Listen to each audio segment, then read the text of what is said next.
पद्मा के पास से वो धाय वहाँ से जाती है खुशी खुशी कि अब मेरा यहाँ पर मंतव्य पूरा हो गया।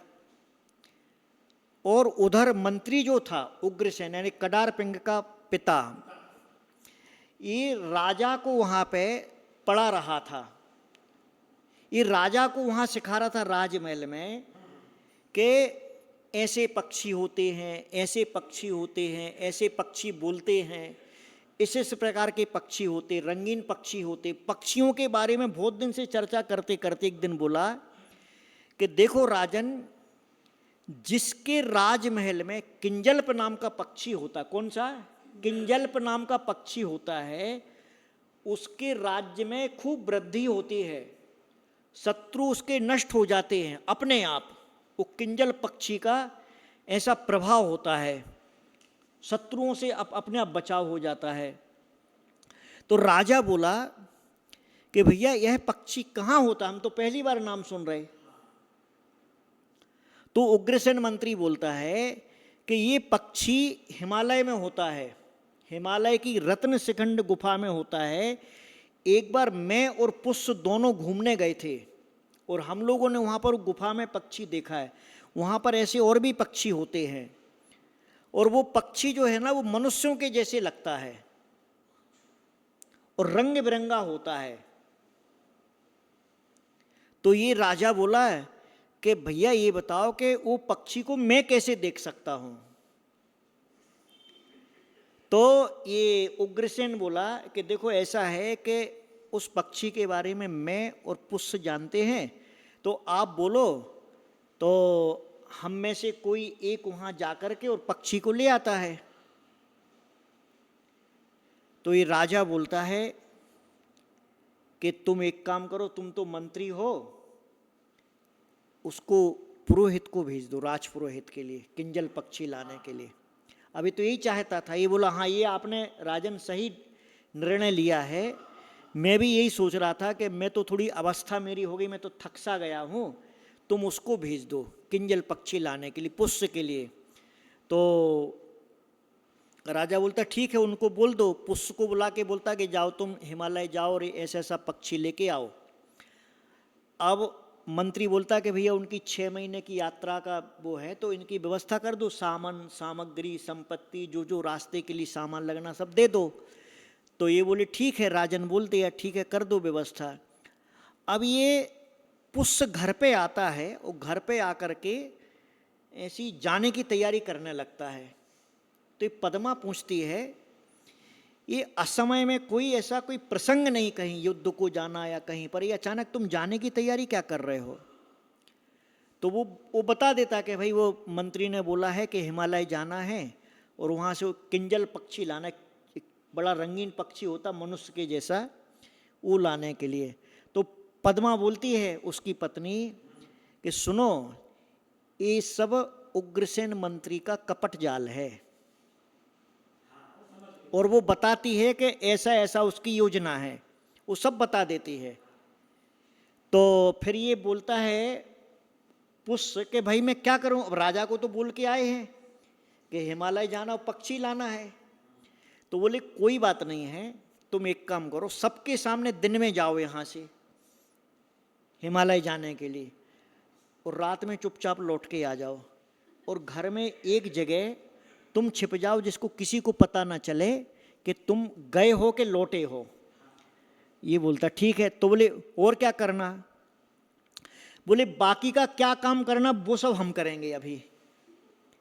तो ये पद्मा की योजना के अनुसार वो दिन में जाता सबके सामने और हल्ला हो जाता है कि भाई हिमालय गया है पुष्य किंजल पक्षी लाने के लिए, और रात में चुपचाप आ जाता है और रुक जाता है। और ये धाय को बोल देती है, कौन, पद्मा बोलती तुम एक काम करो, रात में जब सब सो जाए ना तब तुम उसको ले आओ। अब मन में सोचती है कि इन दुराचारियों के लिए नरक में कैसे दुख होते हैं ये हम इस पृथ्वी पर ही इनको बताएंगे। तो वो क्या करती है, वो रात में तो बुला लेती है, जब सब सो गए वो ठगनी लेके आती है उसके लिए, वो दुराचारी कडारपिंग को, वो कडार पिंग बढ़िया सज धज के, बढ़िया माला आला पहन करके, वो पैसा मैसा रख करके, वो बड़ा खुश होकर के आता है कि देखो यार मेरा काम हो गया।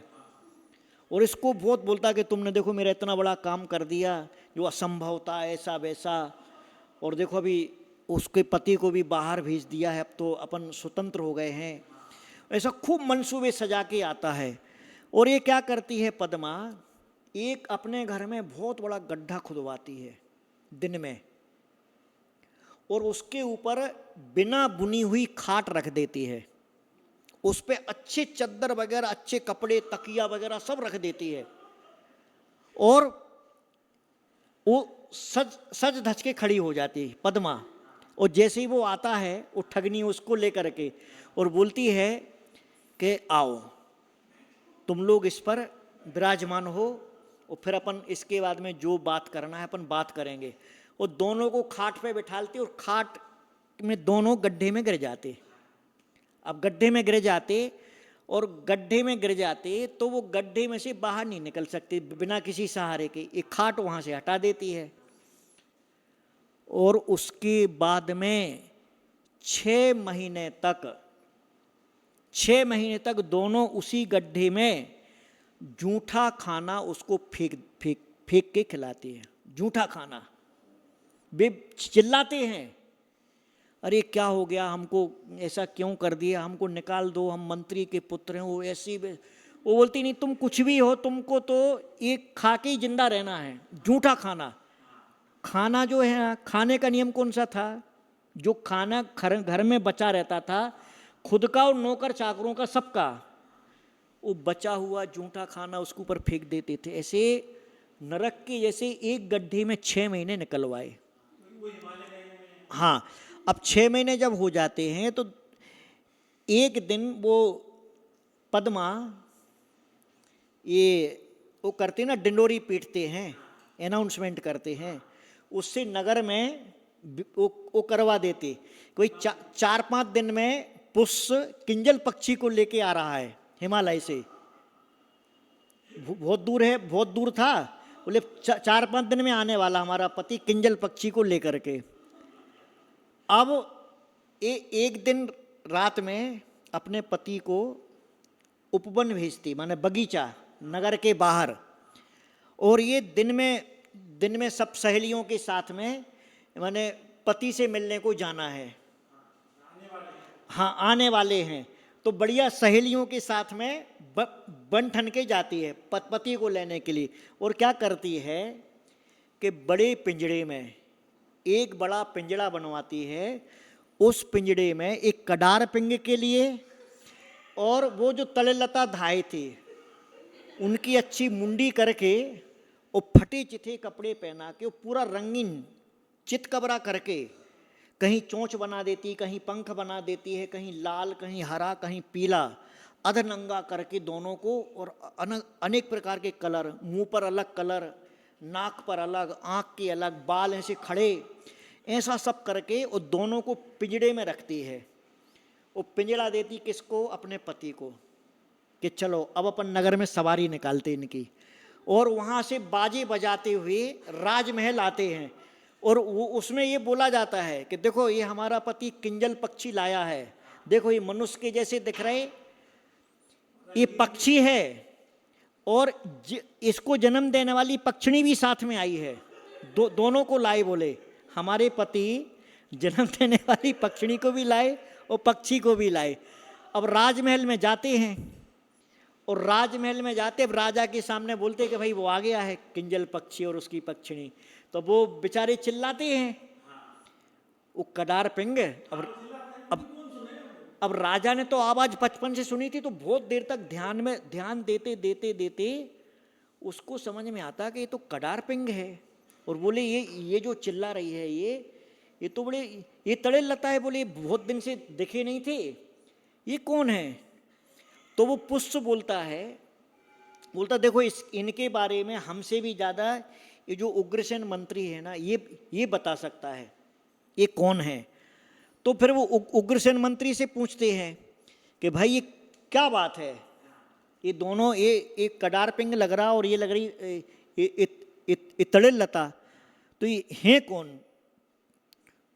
और जब राजा ऐसा पूछता है तो मंत्री का मुंह नीचे हो जाता है, सिर नीचे हो जाता है, और फिर सच्चाई पता चलती है।